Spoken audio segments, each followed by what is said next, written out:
Bonjour à tous et bienvenue à cette nouvelle édition de la revue de la presse camerounaise que nous ouvrons avec le quotidien Mutation qui nous présente deux unes à sa page de présentation. La première nous présente une success story, celle de Achou qui est présentée comme un alléchant. La seconde s'intéresse à la confrontation entre le Cameroun et la Namibie. À Garoua, pour le moment, nous renseigne donc le journal. D'après le commentaire que fait le quotidien Mutation, la CAF a validé le choix de la FECAFOOT pour ce match des éliminatoires de la CAN 2025, prévu le 7 septembre prochain. Le MINSEP avait précédemment penché pour le stade Amadou Ahidjo de Yaoundé. L'information ce matin est à retrouver à la page 11.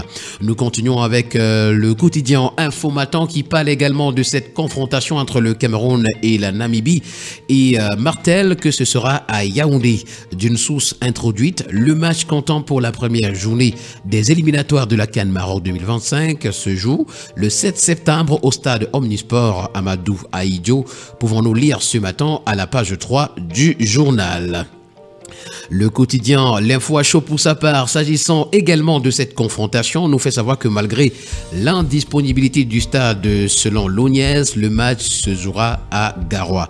La Fédération camerounaise de football, FECAFOOT, dans un communiqué du lundi 26 août dernier, informe l'opinion publique nationale et internationale que la rencontre Cameroun contre Namibie, initialement prévue le 7 septembre 2024 au stade principal de Japoma à Douala, est délocalisée au stade Romdé Adja de Garoua aux mêmes heures et dates. C'est une information à retrouver ce matin à la page 12 du journal.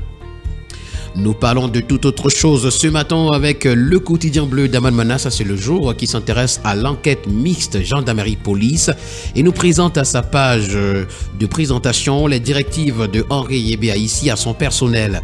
D'après le quotidien bleu ce matin, dans un communiqué signé le 23 août 2024, le ministre des Domaines, du Cadastre et des Affaires foncières, MINCAF, précise les comportements observés lors du déroulement des travaux de la commission d'enquête mixte gendarmerie-police nationale, prescrite par la très haute hiérarchie depuis juillet 2024. On parle également de Cameroun ce matin avec 476,2 milliards de marchandises importées de l'Afrique en 2023. Mardi également, qui a vidé le coffre-fort du directeur des affaires financières. C'est une interrogation. Le quotidien Vert Émergence nous permet de faire une incursion dans la partie anglophone du pays. Poussée de violences sanglantes dans cette partie, nous renseigne ce matin en page 3 le journal. À Yaoundé, un gang de braqueurs de taxi a été démantelé et puis filière bois, on prévoit un recul de la production en page 2. Le journal à caractère satirique, Le Popoli, dans sa parution de ce 27 août 2024, nous présente l'adieu aux routes au Cameroun. Finance également le Cameroun face à la montagne de dettes. Le quotidien à capitaux publics Cameroun Tribune, pour sa part, ce matin nous amène dans la partie septentrionale du Cameroun, notamment à l'extrême nord, et s'interroge où sont passées les céréales. Entre spéculations entretenues par certains commerçants et difficile accès aux zones de production, les populations de la région ont du mal à s'approvisionner. Les administrations opérationnelles assurent pourtant que la production a été excédentaire lors de la dernière campagne. Il n'y aura donc aucune raison qui justifie une pénurie ce matin, des pages 10 à 11 du journal. Nous continuons avec la tribune des communautés. Ça, c'est le journal Intégration qui parle du 84e anniversaire. Comment le Cameroun est devenu indépendant le 27 août 1940. Le savoir, c'est lire les colonnes du journal, notamment avec le texte qui proclame l'indépendance du Cameroun qui nous est présenté. À la grande une du bi-hebdomadaire d'analyse, d'enquête et d'information générale, Le Point ce matin, Minmap, contrôle des marchés publics, détournement des pénalités en vase clos.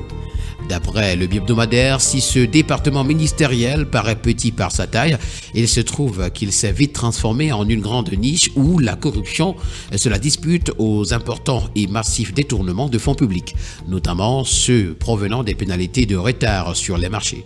Au centre de ces réseaux mortifères, tout ou presque les hautes personnalités de ce département ministériel, au nez et à la barbe de Talba Mala. Dépassé ou bien complice, c'est une interrogation. D'ailleurs, le journal fait pour nous le point ce matin à la page 11.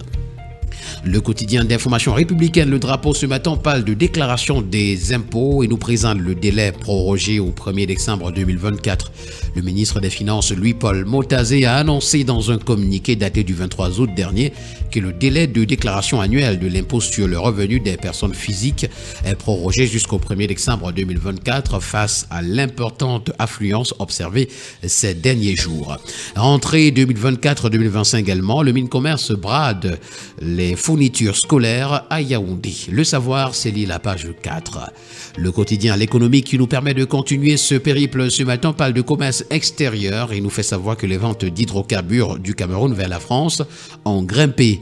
En 2023 par exemple, selon le journal, ils ont représenté 47,6% des exportations du pays.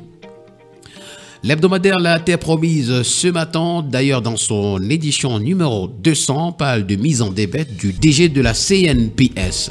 Le holà du tribunal administratif nous est présenté ce matin à la requête d'Alain Noël Olivier Mekulum Vondo à Kamé. L'instance judiciaire a ordonné la suspension de la décision du Conseil de discipline budgétaire et financière qui le mettait en débat en attendant qu'il soit statué pour allégation d'excès de pouvoir. C'est une information ce matin à retrouver en parcourant la page 3. Et nous allons terminer avec le bi-hebdomadaire L'Anecdote qui revient sur le paiement des frais d'APEE dans les établissements scolaires secondaires. Et c'est le bi-hebdomadaire de nous informer que rien ne change. Mesdames et messieurs, voilà qui met en terme à cette sortie de la revue de la presse camerounaise. Ce fut un plaisir pour nous de vous servir de cette manière. Et nous serons très ravis de vous retrouver, pourquoi pas, demain pour une autre édition.